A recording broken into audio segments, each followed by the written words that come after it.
Hello again, it is your favorite people. It's Johnny and Holly. She's your favorite counselor, so the preamble is listen more to her than to me. That's all I'm saying. We're really excited to be back, part of your Monday, and hopefully a Monday ritual that helps you as you go through life. And this time we're going to talk about another difficult subject. Mm-hmm. And when the title, when you sent it to me, was Suicide, Have the Conversation. Yeah. I want to know what that second sentence means in this situation. Absolutely. So there are a lot of myths about suicide. One of them is if somebody wants to talk about it, or you need to talk about it, or somebody around you is talking about it, it will give you an idea to do it. Oh. Here's the bottom line. If somebody is saying to you that they're feeling like they want to end their life, they're asking you for help. They are saying to you, I'm scared. Now, they may say to you that they don't want you to tell anybody. Do it anyway. Right. Call 988 is the number. It was July of 2021, I think. The United States created and brought online a national, we all know 911. You go anywhere in the country, you can call 911 and get help from wherever you are. 988 is the same way, except it's for mental health. Yeah. You can just dial 988. You can text 988. You can do any of those things. And somebody, wherever you are in that region, will answer that phone and help you.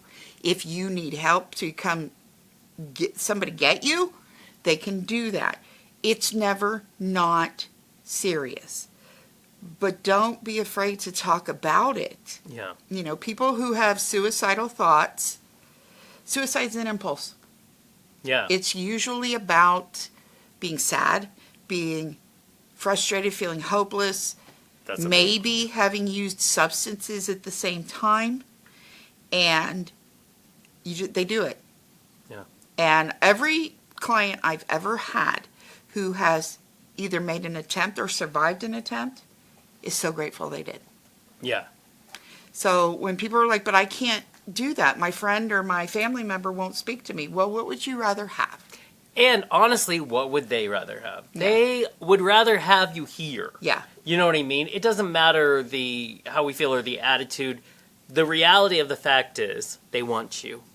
Yeah. Still with us. Yeah. You know and I mean? So I used to work with a lot of teenagers. That's where I started in my career. And they would tell me about friends who would lean on them so hard and they didn't know what to do. And that's what I would say to them. Would you rather your friend be a little bit mad at you for a bit and live? Yeah. Or would you rather that not be the case? Well, and that's the other thing I think about is getting or reaching out, saying this person needs help. It also brings more of a group together to help that person. Yeah. Then, so you talk about the pressure or whatever. Well, share it. Yeah, with absolutely. Share the pressure, and it would be better. Because you were talking about it being, almost, it can happen at any moment because it's, like you said, it's a decision that happens in that moment. Mm-hmm. So it's important. That's why I find it very important to have those people in my life. Yeah. To go there. I have friends who have, dealt with this ideation as that big thing. And the more you put an idea in your own head, you need to be careful. And you need to be aware of those around you that you can talk to. Absolutely. And there's a difference between ideation and intent. Ideation is you're playing with that idea. Right. And I can get into all kinds of technical stuff about that, and I won't do that here, but if somebody says they've got a plan, call 911. Yes, that's the big one. Yeah, call 911. Yeah. They need to be seen immediately. Yeah. And I know that's hard. But again, everybody deserves the opportunity to feel better. Yeah. And don't be afraid to. And if you have a friend or a family member who's had an attempt, don't treat them with kid gloves. And don't treat them as if they're like have a big old, frog on their head. You have to try to, because that's a problem as well. Yeah. I mean, if they already feel left of center, if they already feel othered, looking at them like they're an other is not going to help the situation. And they're already going to be embarrassed, nervous, whatever. Pick your adjective. Yeah. They need you to see them as the person that you've always seen them as. Yes. Not just a person crazy, because that's not crazy. Right. And you were mentioning the 988. I remember being shocked that 988 was so recent. Yes. Because, but we're not great in our country at dealing with mental health, but there are people trying to push that forward. You have different police forces now that are working with counselors to try to have a better response when people are in a mental health crisis. Yep. And so 988 is one that I still don't think everybody is aware of. Yeah. But be aware of it. Yeah, absolutely. And here's another thing. So a lot of insurance companies, especially at different organizations that you probably work at, have emergency numbers where you don't have to do it. You can call it. It's free. You can talk to counselors that are going to get you through the crisis and then help you to match you up with a counselor. And they're really good.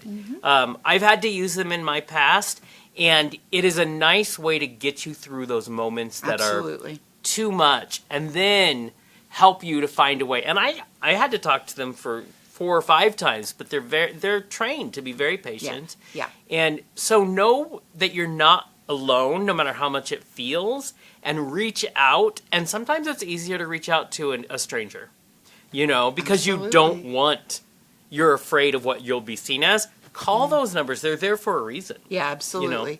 And in this area, and I believe it's through the whole system, it's not answered by some volunteer or something. No, they have to have some training here. It is a trained clinician that answers that phone.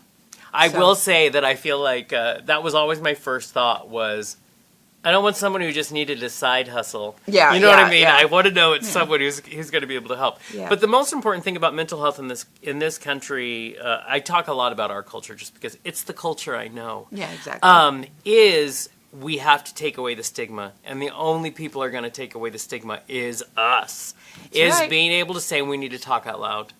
We need to care about each other enough to start having these conversations. And 988 is a great start. And so, no shame, or in my world, no tea, no shade. Care about yourself, and if it means caring about people around you enough to reach out to someone, there's no shame in that. Not at all. So, and if you're me, get yourself a dog. That's all I'm saying. It helps me get through it, and then you can make. I have an overgrown cat about the size of his dog. So. Oh, they're so cute. But any last parting words when it comes to suicide and having the conversation? Just don't be afraid to reach out. Once you do, you're going to feel better. You're not bad.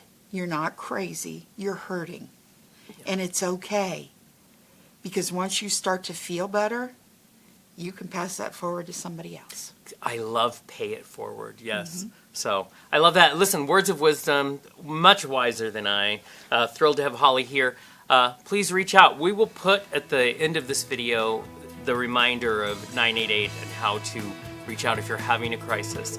And I encourage you just embrace who you are and find your way through. We all have a right to feel good and be alive and be human, because that's what this journey is all about. So remember, catch us every Monday. You can also go to our website at thequeercentric.com, where you can find more Mindful Mondays. Maybe you want to go back and see some of our past ones.